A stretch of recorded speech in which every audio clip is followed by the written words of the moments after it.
tandai dengan berdoa bersama-sama agar proses kuliah bisa berjalan dengan lancar dan dapat diridhoi oleh Allah Subhanahu wa taala.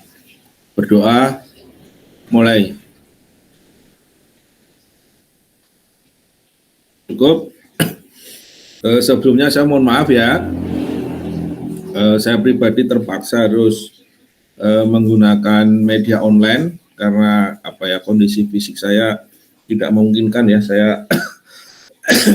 lumayan batuk sehingga nanti kalau di kelas malah bisa mengganggu. Kemudian tadi pagi kok agak kepalanya agak pusing sedikit gitu sehingga meskipun saya pribadi kuliah secara online itu tidak terlalu nyaman gitu ya, tetapi karena kondisi mohon maaf saya selenggarakan dengan daring dan mudah-mudahan ini bisa diterima dengan baik gitu ya. Dan saya mohon maaf ya, kemarin yang saya share sebelumnya yang tentang pertemuan pas sampai 15 itu saya salah kirim ya. Seharusnya yang kemarin itu yang intervensi itu nanti kita gunakan untuk pertemuan 9 sampai dengan pertemuan ke-15. Nah, hari ini yang akan kita bahas dan ini materi penting ya yang kita gunakan sebelum UTS, yaitu sesuai dengan judul mata kuliah kita, yaitu tentang asesmen komunitas, ya kan? Nah, nanti sesudah ETS itu kita akan belajar tentang intervensinya. Nah, yang intervensi itu yang saya share sebelum ini kan. Nah, yang ini sudah saya share beberapa hari yang lalu ya. Itu bisa Anda buka nantinya gitu. Dan sekali lagi apa yang kita bahas kali ini merupakan hal yang penting untuk kita pelajari karena memang esensi kita sebelum ETS itu kita belajar mengenai bagaimana kita melakukan asesmen komunitas.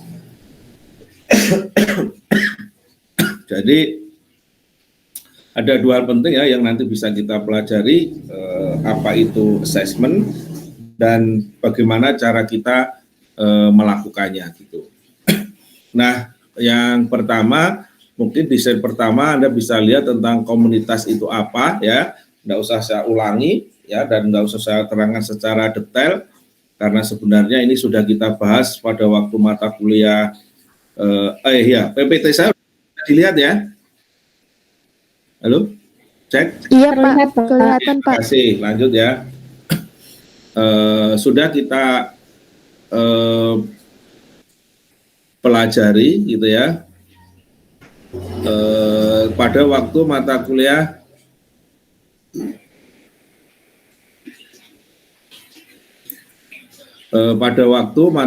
psikologi komunitas itu ya.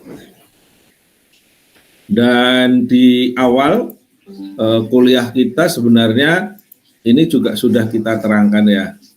Apa itu komunitas adalah istilahnya itu tuh ada kesiapan kita untuk bermanfaat atau berguna pada komunitas itu kan. Kemudian saling memberikan dukungan dan ada jaringan di antara mereka. Jadi ada hubungan interrelationship ya. Dan mereka saling tergantung gitu ya. Nah, kemudian komunitas adalah kemarin juga sudah kita pelajari adalah kelompok dari orang-orang yang berinteraksi dan berbagi kepentingan kan di dalam kelompok itu. Ya, di mana di dalam komunitas itu ada berbagai hal di dalamnya kan, yaitu berupa lingkungan, tumbuhan, binatang dan sebagainya itu.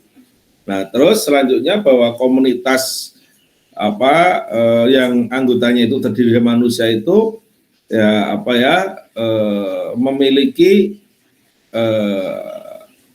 kebiasaan-kebiasaan tertentu gitu ya, atau secara terus-menerus mereka bersatu, kemudian ada kepercayaan, ada sumber daya, ada keuntungan yang dibagi bersama, ada kebutuhan dan ada hal-hal yang baik yang bisa kita bagi bersama gitu. Nah, kemudian semua itu jadi kebiasaan, jadi identitas dan saling melengkapi gitu. Nah, saya minta tolong nanti setelah terbentuk kelompok, rekan-rekan atau mahasiswa secepatnya perlu mencari komunitas yang seperti kita inginkan ini gitu ya, seperti yang ada di definisi itu.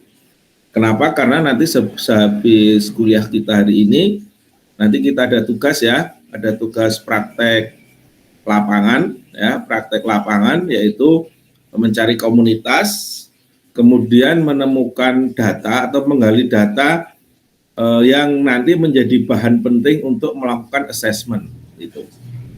Nah, perlu Anda catat ya sekali lagi ya, nanti tugasnya adalah tugas kelompok, tapi tugasnya polanya kayak apa, modelnya kayak apa nanti di bagian akhir akan saya jelaskan dan nanti tugasnya juga akan saya share di grup kita. Tapi yang paling penting kelompok yang sudah Anda bentuk itu segera menentukan komunitas apa yang bisa dijadikan untuk melakukan praktek lapangan gitu.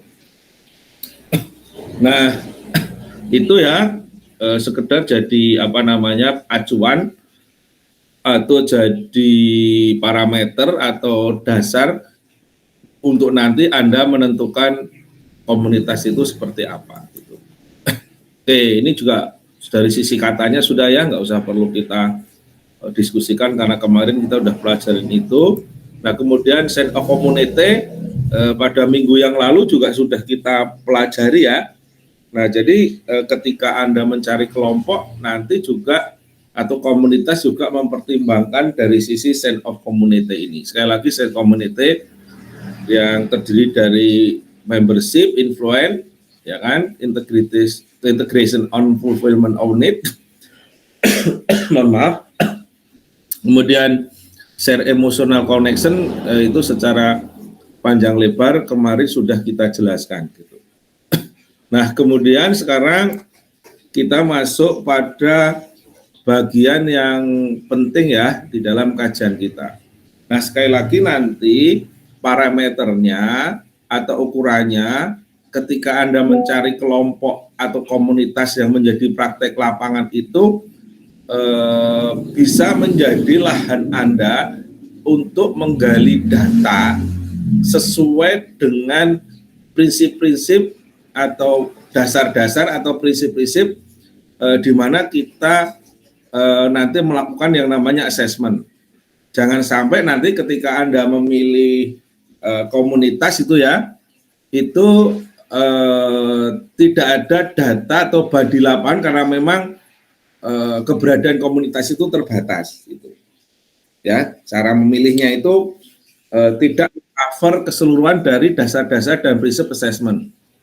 Jadi sekali lagi saya tekankan nanti kalau Anda memilih komunitas itu bisa memenuhi dari dasar-dasar dan prinsip-prinsip dari komunitas yang mau kita jelaskan ini. Nah, kenapa seperti itu? Karena nanti jadi sarana Anda untuk berlatih atau untuk belajar. Kalau nanti nggak bisa tercover semuanya, nanti Anda otomatis tidak bisa menggali berbagai unsur atau berbagai aspek yang ada di komunitas tersebut.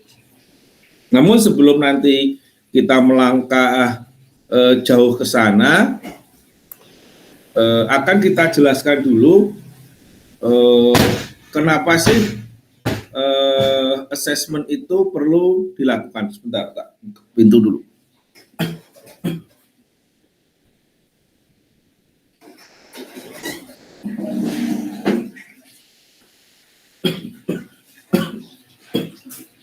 Nah, jadi mohon maaf, jadi assessment itu dilakukan atau dijalankan atau hadir karena distimulasi atau didorong atau karena berdasarkan adanya kebutuhan masyarakat setempat. Nah, jadi assessment dilakukan itu sebenarnya dalam rangka untuk mengetahui kebutuhan apa saja yang sebenarnya diinginkan atau terjadi di masyarakat setempat tersebut. Nah, caranya bagaimana? Caranya adalah mengenali berbagai problem psikososial yang dihadapi masyarakat tersebut. Jadi kalau Anda ingin melihat kebutuhan apa saja yang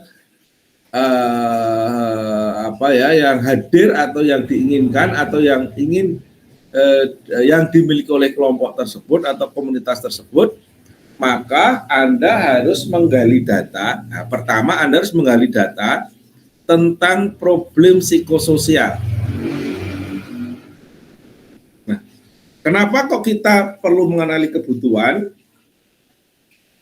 dari problem psikologi psikososial yang ada, bahwa asesmen komunitas itu sebenarnya sebagai bahan, sebagai sarana, sebagai pondasi nantinya ketika kita mau melakukan intervensi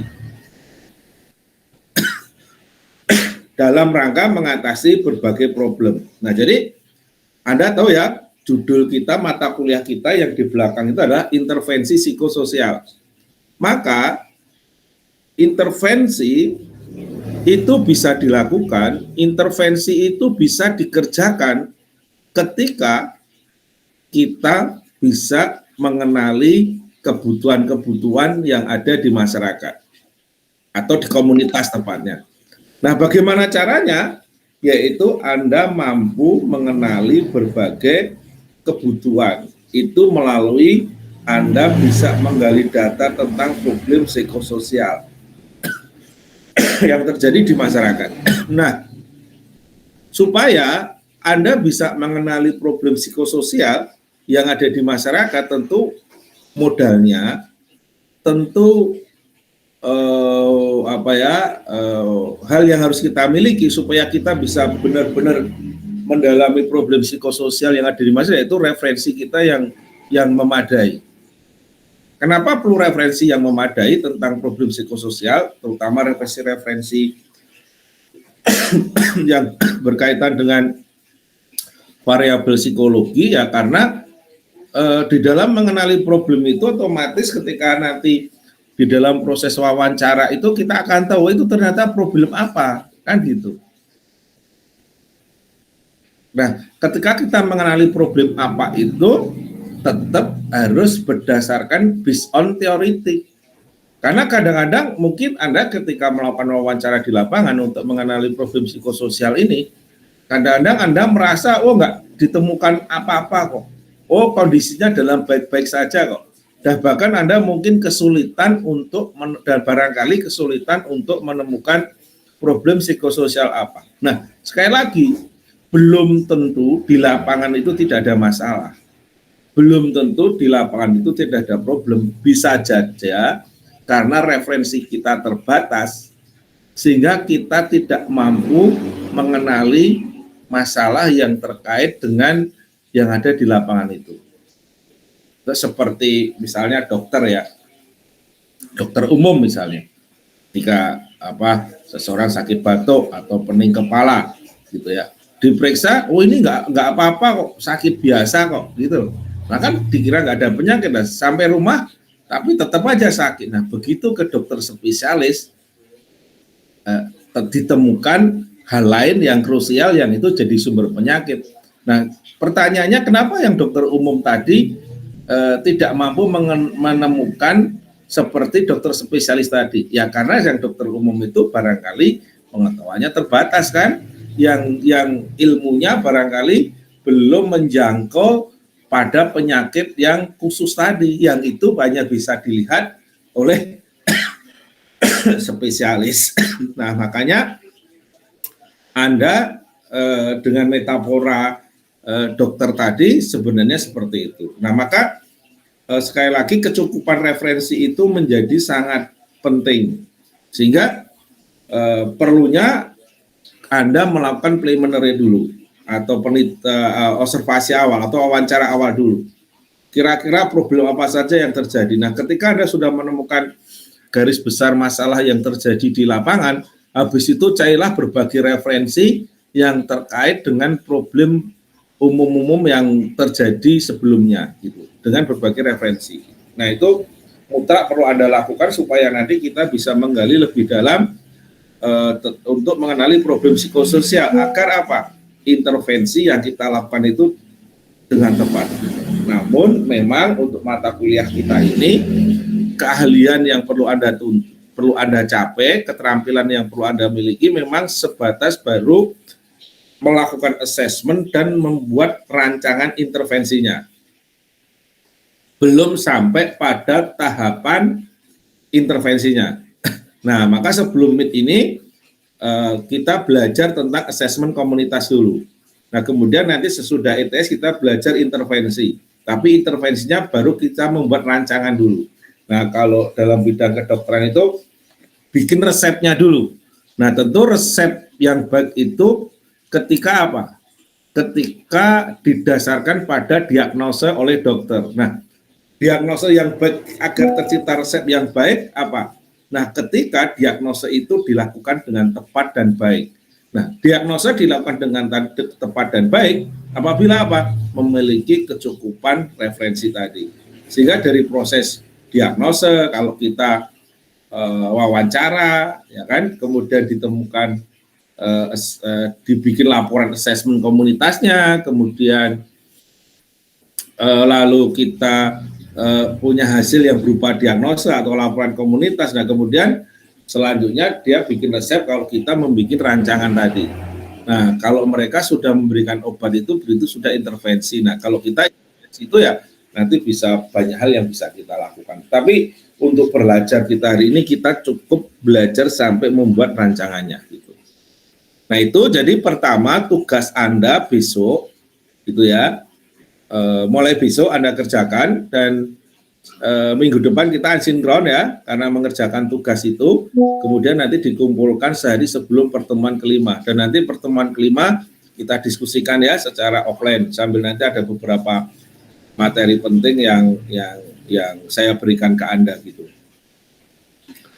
Ya, jadi tugas Anda tadi pertama mendalami psikososial di masyarakat gitu, atau di komunitas. Nah, kemudian yang kedua yang perlu mendapat perhatian bahwa sebenarnya assessment itu adalah pertukaran resources, jadi pertukaran sumber daya.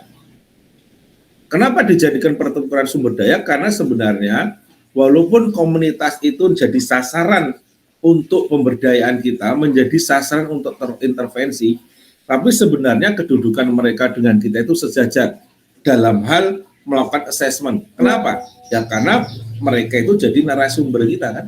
Kita melakukan wawancara pada mereka untuk melakukan penggalian data. Jadi tanpa mereka yakin kita tidak akan bisa melakukan assessment karena nggak ada data yang diperoleh kan. Nah, kita yang memang jadi expert, jadi ahli, taruhlah ahli pemberdayaan komunitas itu ya,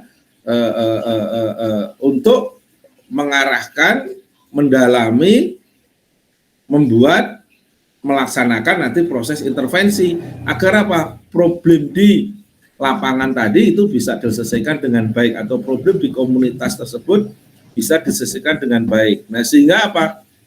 Sehingga sekali lagi kita balik lagi bahwa ketika kita mau menyelenggarakan intervensi dengan baik harus dimulai dengan assessment yang baik. Nah, melakukan assessment yang baik itu bagaimana? Berarti mengenali kebutuhan. Nah, bagaimana cara mengenali kebutuhan? Berarti harus menggali problem psikososial. Nah, menggali problem psikososial tergantung apa? Data kan? Nah, data itu dimiliki oleh siapa?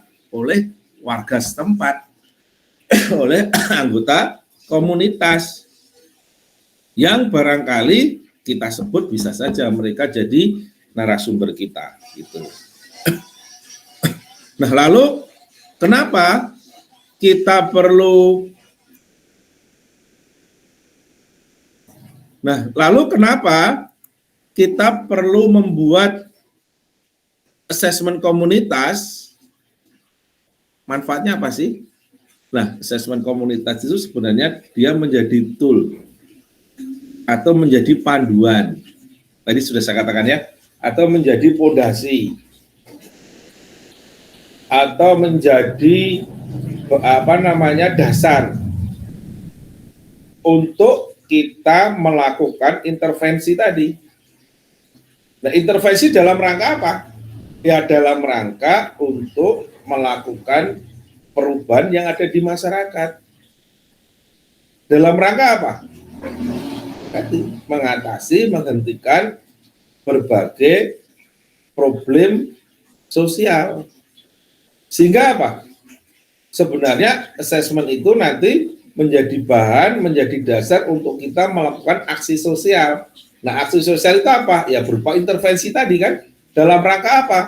Untuk memperbaiki kondisi psikososial masyarakat. Jadi kalau misalnya kita contohkan kasus itu ya, misalnya ada satu daerah yang namanya daerah urban. Jadi daerah urban itu daerah-daerah yang sudah mulai masuk ke wilayah perkotaan.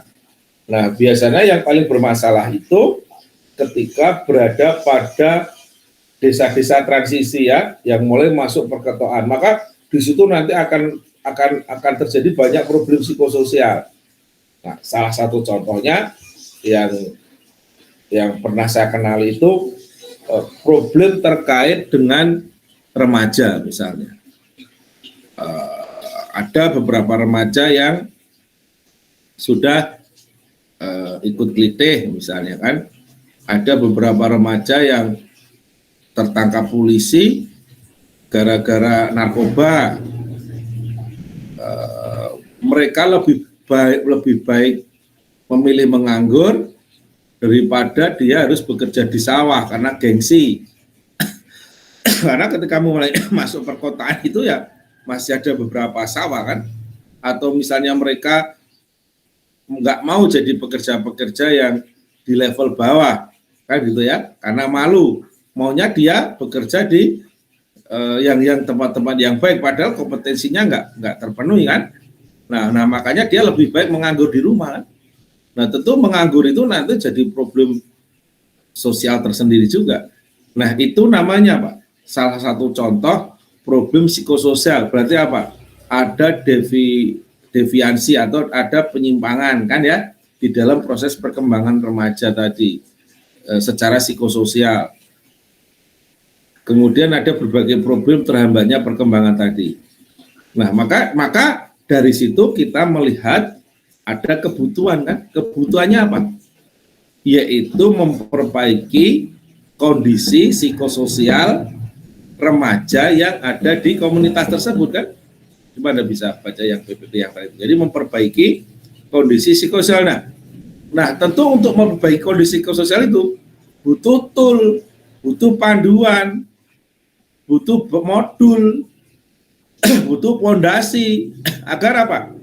Perubahan tadi dari yang bermasalah tidak bermasalah tadi itu terjadi. Menggunakan apa? Yaitu tadi kita melakukan yang namanya asesmen komunitas. Dari bahan asesmen komunitas tadi, dari laporan asesmen komunitas tadi menjadi dasar untuk melakukan intervensi komunitas. Nah, intervensi komunitas itu adalah contoh sebenarnya dari aksi sosial. Nah, itu. Jadi gambarannya Anda sudah jelas ya mengapa kok asesmen komunitas itu perlu dilakukan. Jadi dasarnya seperti yang saya katakan tadi. Makanya pertama yang harus Anda lakukan adalah mengenali problem psikososial. Ya. Nah, maka tugas Anda yang pertama nanti ketika Anda turun ke lapangan mengenali problem psikososial itu sebanyak-banyaknya, sekompleks mungkin. Yang itu nanti didasarkan pada konsep-konsep psikologi yang kita miliki, pengetahuan yang kita miliki. Nah, kemudian selanjutnya seperti saya katakan tadi, asesmen komunitas menghasilkan keluarkan konkret yang berupa bagaimana berapa asesmen kan tadi sudah katakan. Jadi asesmen komunitas itu hasilnya apa? Laporan asesmen. Dari laporan asesmen tadi menjadi dasar, menjadi fondasi untuk kita tidak lanjuti melakukan proses intervensi. Tadi sudah saya jelaskan, ini tinggal secara tertulisnya saja. Nah, maka di dalam melakukan assessment itu juga perlu kita pertimbangkan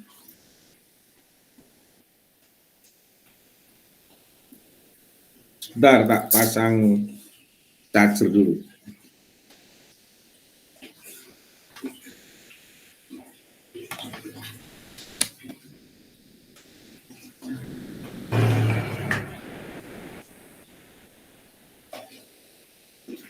Nah, yang perlu Anda pertimbangkan di dalam membuat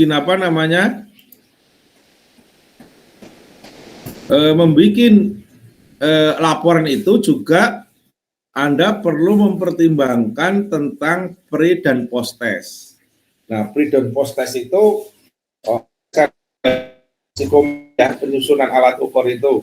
Nah, sebenarnya ada bikin nanti skala untuk pre-test kayak apa, dan nanti juga ada bikin skala untuk post-test gitu ya. Post-test ya, betul. Jadi dari skala pre-test dan post-test itu nanti kita bisa mengetahui hasilnya sejauh mana sih sebenarnya peningkatan, perubahan, atau apakah ada perubahan sebelum dilakukan intervensi dan sesudah intervensi.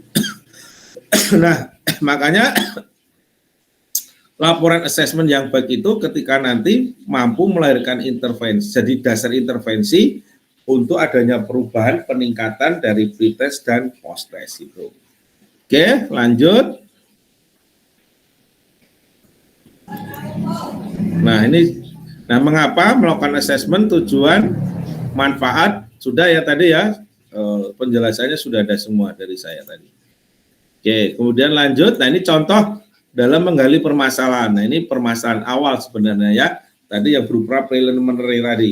Nah, sebenarnya dari preliminary ini atau wawancara awal ini dalam bentuk FGD itu perlu kita dalami dengan melakukan wawancara lebih mendalam terkait dengan problem-problem psikososial apa yang terjadi gitu. Oke, kemudian selanjutnya selain mendalami problem psikososial, juga Anda perlu nanti menggali need dan aset. Nah, need dan aset itu ada di sini penjelasannya. Bentar. Ada di bawah. Atau tak naikin aja.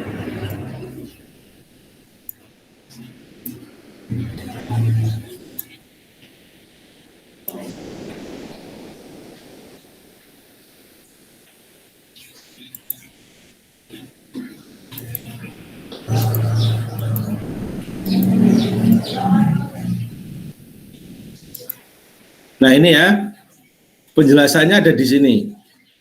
Apa itu community need? Adalah apa yang menjadi kebutuhan masyarakat atas problem yang mereka hadapi. Jadi, community need itu sebenarnya adalah rangkuman dari problem psikososial. Nah, jadi selain Anda menjabarkan tentang problem psikososial, juga Anda masukkan ke community need ini. Jadi community ini sebenarnya kebutuhan-kebutuhan apa saja yang ada pada komunitas tersebut. Nah, kemudian kebutuhan-kebutuhan itu tadi sudah kita jelaskan ya, dari problem yang mereka hadapi, yang berupa problem psikososial.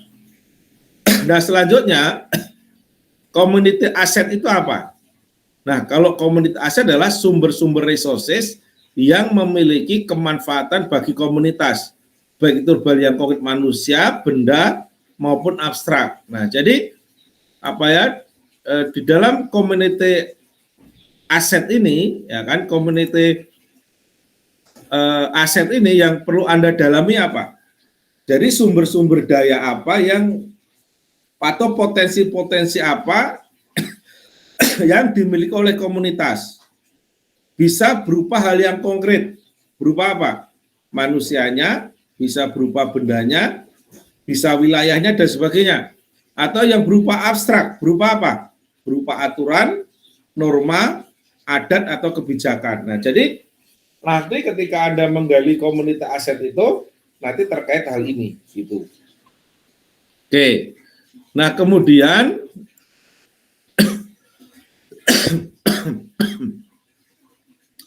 selain Anda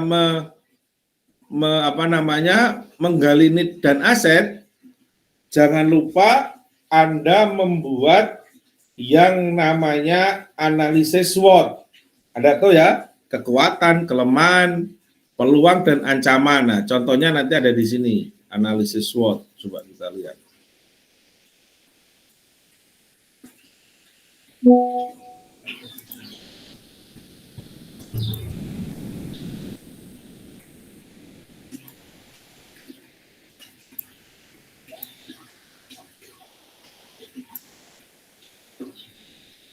Nah, ini contoh analisis SWOT-nya ya.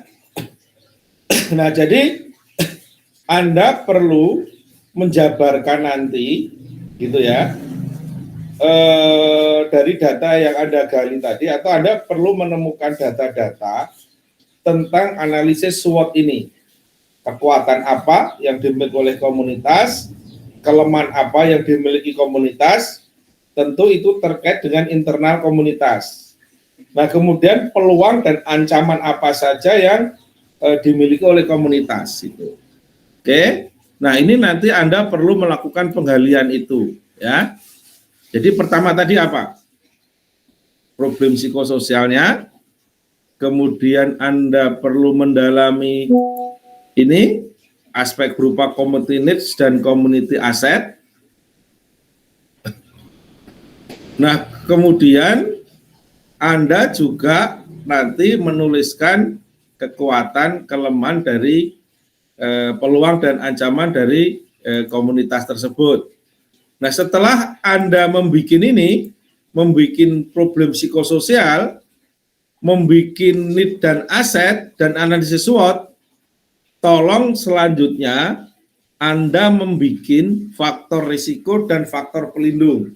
Jadi sekali lagi, Anda tadi ya, buat problem psikososialnya, mendapatkan data tentang problem psikososialnya, Anda punya data need dan aset, Anda punya data analisis SWOT, kemudian dari 4 unsur tadi, tolong Anda membuat deskripsi tentang faktor resiko dan faktor pelindungnya. Anda uraikan itu. Nah, jadi ketika bikin laporan nanti problem psikososial, nah bawahnya itu problem psikososialnya apa.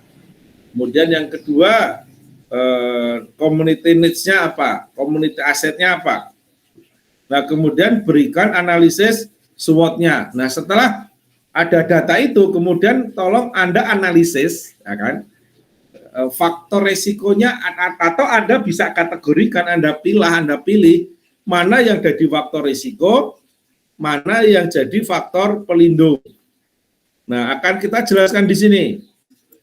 Faktor risiko itu apa? Jadi, faktor risiko adalah faktor-faktor yang mengurangi atau menurunkan kapasitas biologis, psikologis, atau sosial individu dalam memelihara dan mempertahankan kesejahteraan fungsi adaptasi di komunitas. Contohnya misalnya gitu ya, ketika tadi di masyarakat banyak remaja yang Anda mau melakukan pemberdayaan di komunitas remaja yang berada kebetulan di kampung urban. Kapasitas biologisnya apa? Misalnya kan banyak remaja yang secara biologis itu sudah misalnya apa?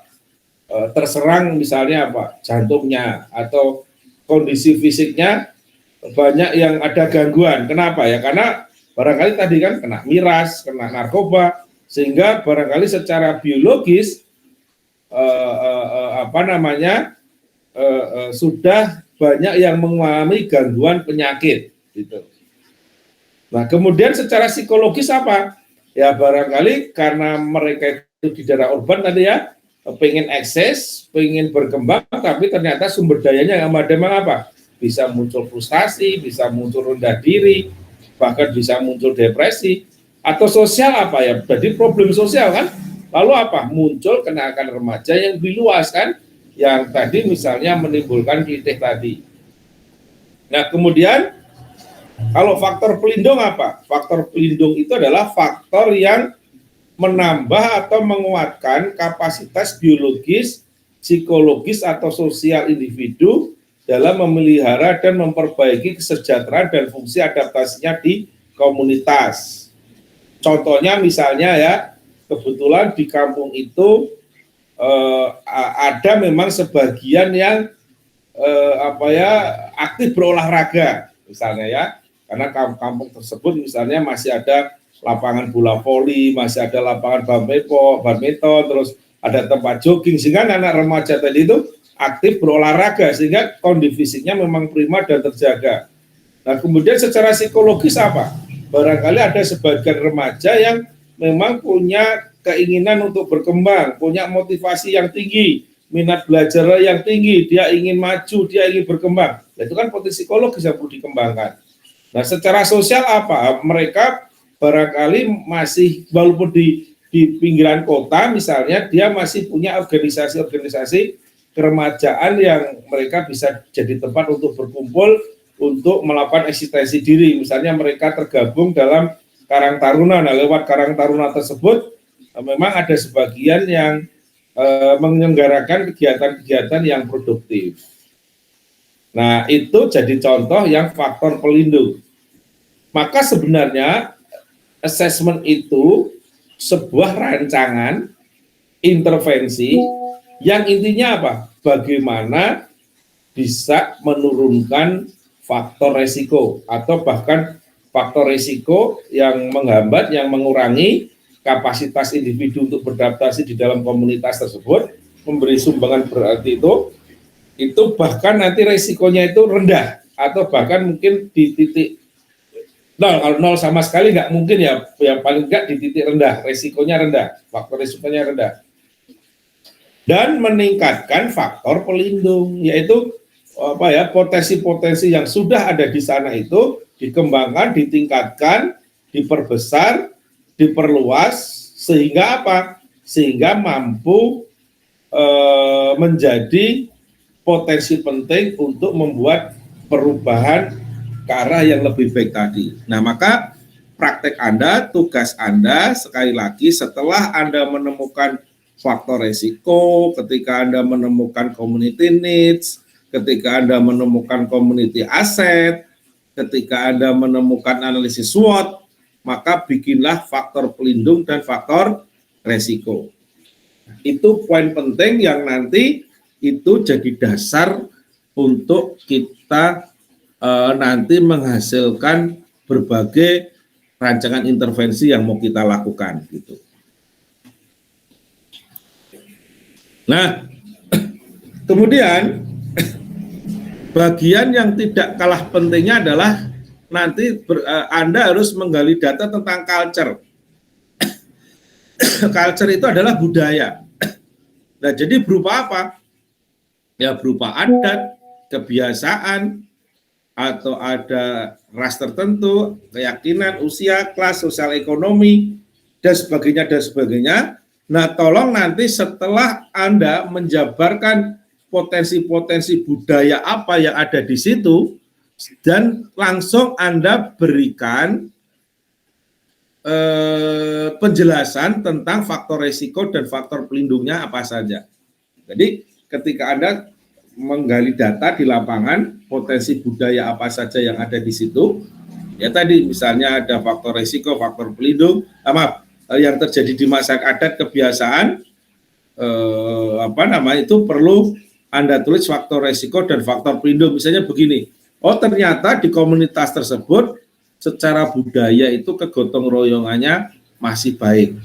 Nah itu berarti kita masukkan menjadi faktor pelindung misalnya. Oh ternyata di masyarakat itu ada adat masyarakat yang diyakini oleh masyarakat di situ, tetapi justru menghambat kemajuan bagi masyarakat tersebut. Nah berarti itu dijadikan faktor resiko atau masuk dalam kategori faktor resiko. Nah,